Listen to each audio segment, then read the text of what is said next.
Do you have any questions about the two films that you saw?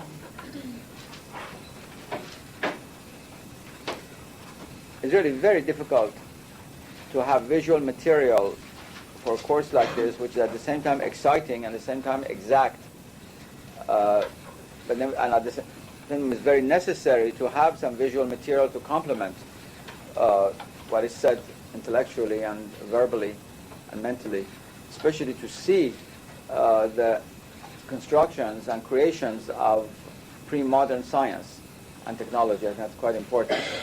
We'll try to hunt up something for China for you later down the road, and also for India, but at least you saw something of Greece and of the Islamic world. Of course, you didn't see all of Greek science, but you got an inkling of what the manuscript, the text, the content was involved with.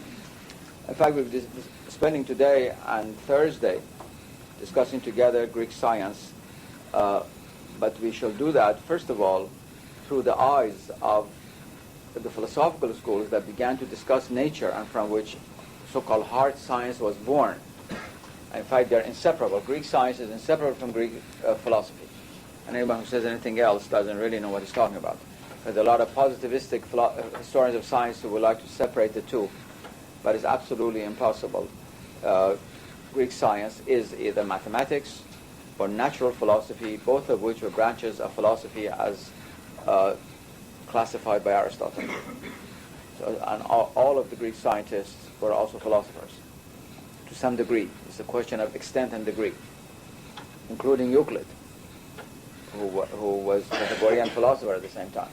But some wrote only on mathematics and astronomy, others wrote also on what we would call philosophy, in the sense of metaphysics and ethics and political philosophy.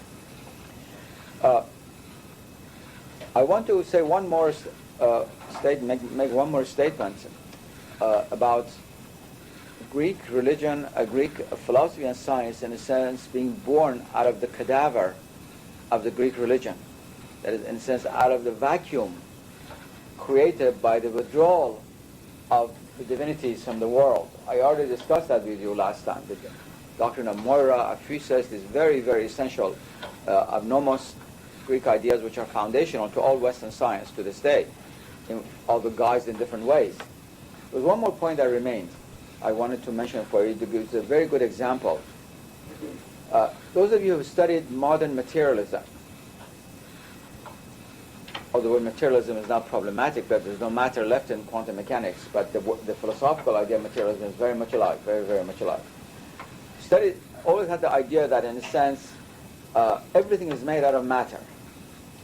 And matter is that which is irreducible, indestructible, and all of these were especially associated in the old days before the 20th century broke the atom with the atom, which means precisely that which cannot be divided. Atomos, the word atom in Greek, means the indivisible. That's one when you break it, you get into trouble. And a century has had to live with it. It's quite interesting. But the very word atom means indivisibility. And when you read these classical works of modern materialism, always they talk about these indestructible atoms that constitute the universe. Everything is made of that. And although quantum mechanics now no longer talks in this way, this is very much part and parcel of the modern so-called mindset. For example, in biology, everybody tries to reduce life phenomena to, not everybody, most people, in molecular biology to banging the molecules against each other. And the molecules are considered to be made of atoms, and the atoms are sort of the indestructible, final building blocks. And even in modern physics, we keep talking about fundamental particles. I'm sure you've heard of this, fundamental particles. What is fundamental about them is that we think they're irreducible.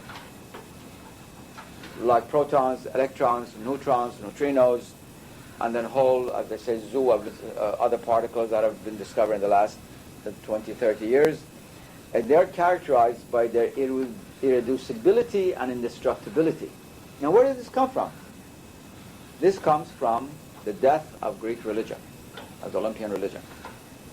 Nobody wants to think about the historical causes, but we should know about it in a course like this. How is that? It's the following. The gods in all pantheons are indestructible, eternal, immortal, irreducible, obviously. When the gods, in a sense, abdicated and withdrew, and the Greek philosophical mind had to substitute something for it, you had all these speculations. I told you of Thales, of Heraclitus, others, that everything is made of water, everything is made of fire, everything is made of air by Anaximander and so forth. These were attempts at substitution of the qualities which had been expected of the gods for something in the world of nature. And from this came the idea of these indestructible elements, which Empedocles spoke about and which become classified in Aristotle. Now these elements are not the same as the elements mentioned by Hesiod, because in a sense these elements now take the place of the abdication of the gods, you might say, after having left the world of nature and gone to top of Mount Olympus. Then the next step that is taken by Democritus, who creates Greek atomism. Very, very important philosophical school. Atomism was always associated with materialism in Western thought. That is the reduction of the world to billiard balls, in a sense, to little banging balls called atoms. Although there are several versions of Greek atomism, they are very philosophically sophisticated. And there are also other forms of atomism in both Indian philosophy, in Buddhism and Hinduism, and also in Islamic theology, in the Asharite school of thought. It's not unique to the Greeks. But this kind of atomism, which is a materialistic atomism, comes out of Greece, in which the atoms have size, but they're too small for us to see. And they add up together, and the aggregate of atoms forms bodies, which is exactly the image of everyone in this room, if you've taken a high school course in science, has of the world of nature still. So we think that these atoms are small little things. We cannot see them, we infer their existence. And we get a lot of them together, like putting potatoes in a sack. You get a sack of potatoes, and then you get a table, a chair, a human head, a shell on the shore of the sea, and so forth and so on. Everything is made of atoms. This is what I'm sure you all learned in the 9th grade. Taking chemistry 1 or something like that in high school. This comes from the Democritean idea of atomism, which is extremely significant in the history of science and in the history of the relationship between science and religion. Because what Democritus did was to make the final attribution of all the attributes of the gods to atoms. What are these atoms? These atoms are eternal. They took the place of God, or the gods, as eternal. They were indestructible. So they took the attribute of the indestructibility of the divinity. They were indivisible, irreducible, and they had no parts. If you look at it closely, these are all divine attributes attributed to the lowest level of existence, which is the material world. And this was a very important transformation in the history of human thought, which did not take place in any other civilization but in ancient Greece, with very deep consequences for the tearing apart of the cosmos between the claims of religion and the claims of science, which begins right there in the 4th century BC with Democritus and the coming of atomism. I want you to know this. Not that all Greek schools of thought accepted atomism. Aristotle was fiercely against it. All of the metaphysical schools of Greek philosophy rejected atomism. All of them.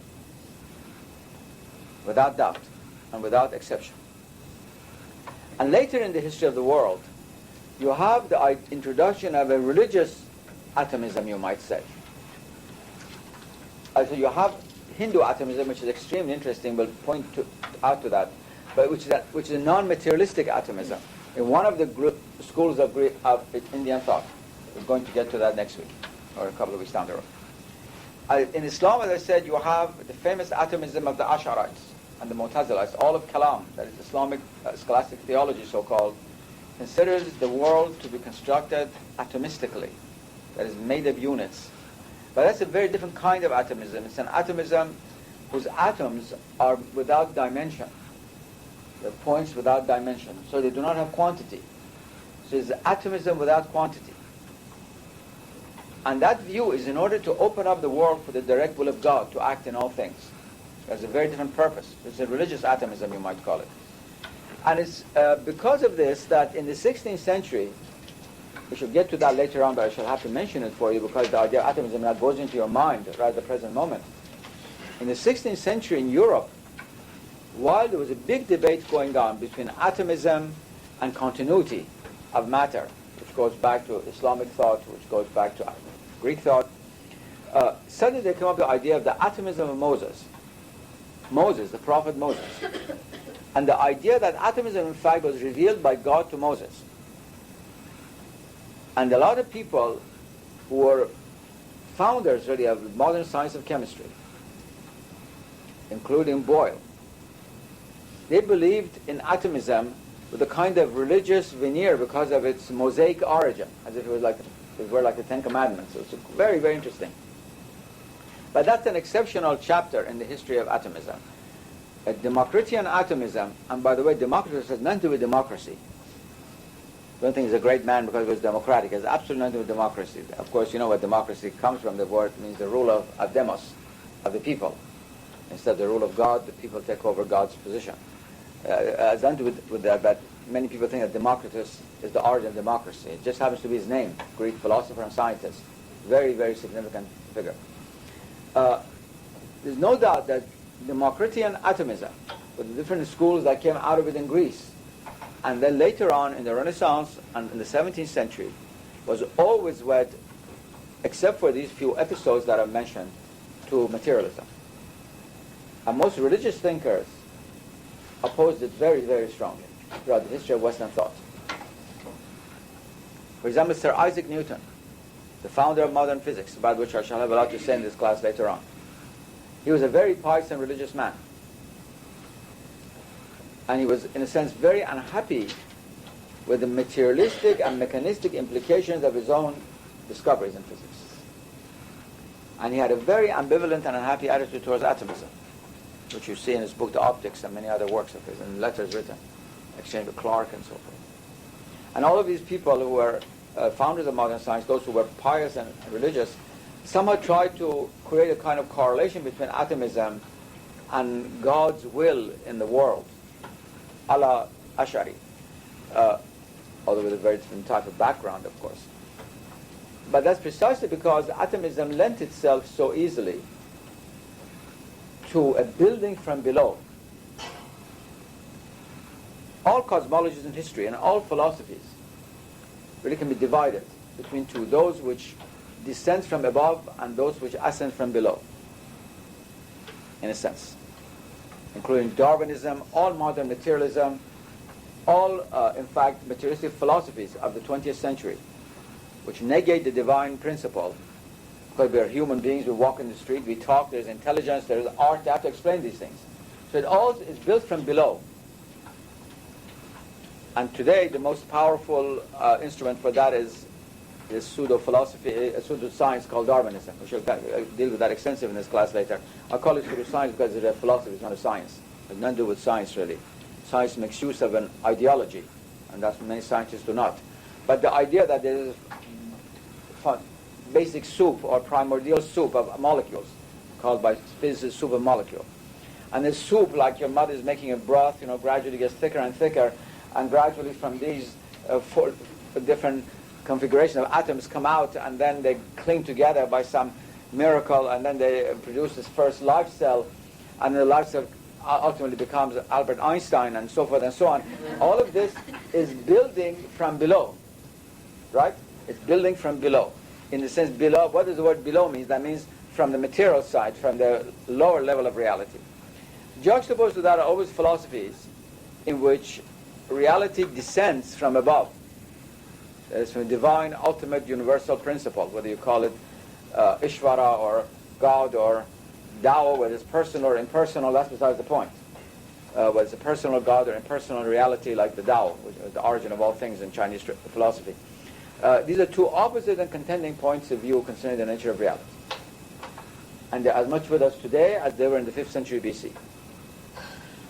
Do not think that all profound philosophical issues are new. In fact, Aristotle was so right, there's nothing new under the sun. Deeper philosophical issues, they're never new. They take different light, different colors, different forms in different periods of history. And this is one of them. The great debate that is now going on such things so concrete for you as, for example, the question of abortion, ultimately comes down whether life comes from below or above. That's the final question. And nobody wants to discuss it philosophically out there in the open, because nobody wants to denigrate life openly. But there are those for whom there's a lump that is like something in a test tube in a laboratory, and then somehow it becomes a human being. We don't skip over that. As long as it hasn't become a human being, there's nothing sacred about it. And then for those whom life descends from above, and as soon as it does, that is a sacred lump of matter. You cannot just treat it as if it were a lump of matter in a test tube and throw in the wastewater basket. And the whole issue begins right from there. Right from there. All of the social ramifications, I'm not talking about that, but the philosophical point, we already have 5th century BC, 4th century BC, in what happened in Greece. You do not have it in India, you do not have it in Persia, you do not have it in China, the other great civilizations which were contemporary with Greece, but you do get it in Greece, and therefore it's very important to understand this issue. So I took so much time to bring out the question of atomism, how in a sense it attributes the divine qualities to the atom, and in a sense how the atom becomes divine. You don't like to use this term, but people who consider the origin of the universe to be the supermolecules, in a sense they're divinizing that. They don't like to call it that because they say we have nothing to do with the divine, but that's what it is, philosophically speaking. That is, all that in other philosophies would be called divinization is carried out by them, but for something else. I go over again the question of eternity, the question of indestructibility, the question of immutability, the question of not having parts. All of these are divine attributes in any religion of the world. And this is transposed in the 4th, 5th century BC, especially with the figure of Democritus, but there are others, and continues later on with the form of Stoicism and certain schools of Stoic philosophy, which I'll be turning on Thursday, into this kind of materialistic philosophy, which now has no longer any need of the Olympian religion, because it's taken all the attributes that were needed and transformed it into material attributes. And that's the end of that.